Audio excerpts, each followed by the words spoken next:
kuwan kan maanta uu soo gabagabeeyay siyaaya xilka wasiirka haweenka iyo xuquuqul insaanka dawlad goboleedka Hirshabelle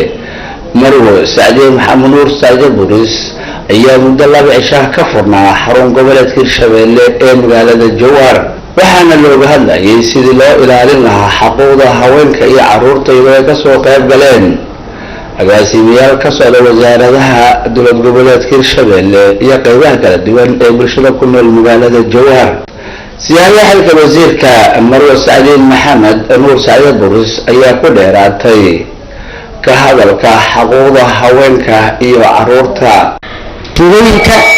oo qaarkood markii saawo kale roob u dhacaan ay go'doon galaan umaysa dhaqmeedyo ay la koontarooyada marka ay xanuunkaas toosha marayso umaysa dhaqmeedkaas oo aan tababarnayn marna dhaawac uga imaan karo hooyada marna dhaawac uga imaan karo carruurtii meeshaas ka dhalanaysay marka xogtaas la aruurinayay qayb ayaa ka timid bulshadii waxaan maanta aan iska arkaynaa ama iska weydiinaynaa waxyaabaha carruurta xuquuqdooda sidii dhowristeedii xogtii la aruurinayay dadkii ka dhimnaa idinka waa maanta meesha aan wada joogno qofkii maanta awoodo in carruurtiisii caafimaad hadduu u baahdo diyaarad saaranaya geysanaya dibadda qofku waa awoodo xamarkan xataa inuu geysto baawar saarto waxaa jira dadaan awoodin maanta inuu isbitaalkan inta yaalla xataa uunan heli karin inuu daaweysto marka xuquuqdaas carruurta ee dayacan ee annaga maanta booska haddaan banayno waqtigaa inagu socdo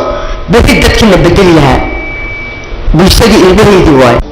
waxa ay halkaas ka hadlay qaybaha kala duwan ee bulshada ka soo qayb gashay kulan maanta iyadoo maamul waxba qaybsan wax noo qabahay waa ilaahay maadiisa soo gaarsiinay waxa waaye carruurta ee dhibaatada uu ku dhacdo waxaan isku daynaa aqoon la'aadii iyo burburka markuu dhacaynaan carruurta anagu inta aruurino isugu geyno meel anjaabkayna buugoor iyo ka bixino iyo sidoo kale Axmed Siyaar Xaaji Hussein Gacal oo ah agaasima ka tirsan wasaaradda caafimaadka dawlad goboleedka Hirshabelle waxaan wasaaradda caafimaadka hooyada iyo dhallaanka waxaan u maleynayaa inaan macna aad iyo aad aan dad isu dhow labada wasaarood insha Allah taala waxaan rajaynayaa qaybta nooga aadan inaan ka soo dhalaali doono Abubakar Maxamed Bacadle Radio TV qaranka Soomaaliyeed xarun goboleedka Hirshabelle magaalada Jowhar.